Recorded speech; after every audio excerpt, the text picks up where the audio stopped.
Plus que jamais, un engagement qualitatif et durable des équipes de collaborateurs dans l'entreprise est l'une des clés de l'après-crise. Et malgré les apparences, nous en sommes au tout début, au balbutiement de ce thème, de ce beau thème en France. On navigue trop souvent entre deux extrêmes, comme souvent la pénibilité, les risques psychosociaux d'un côté, le bonheur au travail, façon un peu bisounours de l'autre. Donc essayons de couper ces deux extrêmes et de revenir au centre.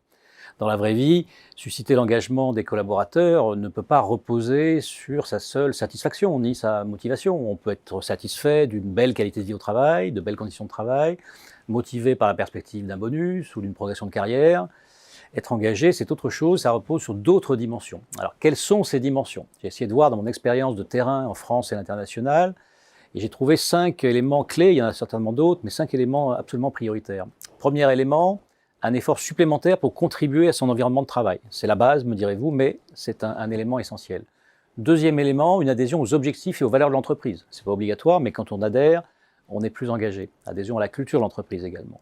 Un attachement émotionnel, par ailleurs, une connexion interne positive avec les collègues de travail et la communauté de travail. Une recherche de sens, un mot un peu valise, mais très important aujourd'hui.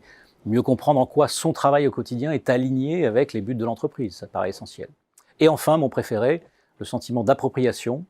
Quand on se sent propriétaire de quelque chose, on s'engage forcément davantage que quand on est locataire, usager, consommateur. Donc dans ce monde d'après qui est là, qui est maintenant, en fait, qui se profile, on ne peut plus exiger un effort et une adhésion aveugle à l'entreprise, donc ces moteurs-là sont en déclin. Par contre, on peut appuyer sur les autres moteurs que sont l'appropriation, l'entreprise, le sens et la connexion émotionnelle, qui sont 3 éléments clés, 3 éléments de facteurs d'engagement durable dans l'avenir, à mon avis.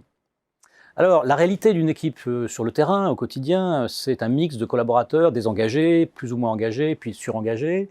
Vous avez des collaborateurs très désengagés, qui sont plutôt passifs au travail, malheureux souvent, présents physiquement, mais leur esprit est ailleurs.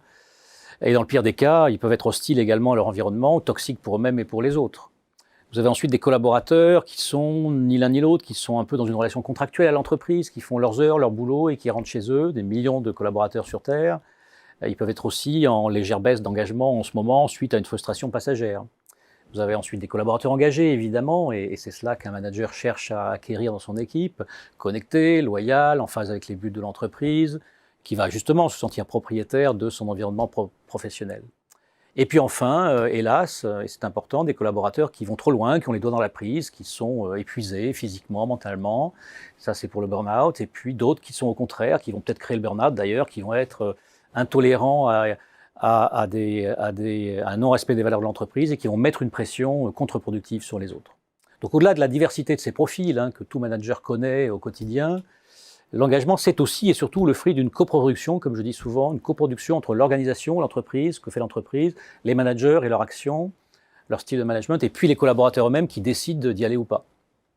Alors la culture de l'entreprise, c'est essentiel. La culture d'entreprise, c'est un rôle clé.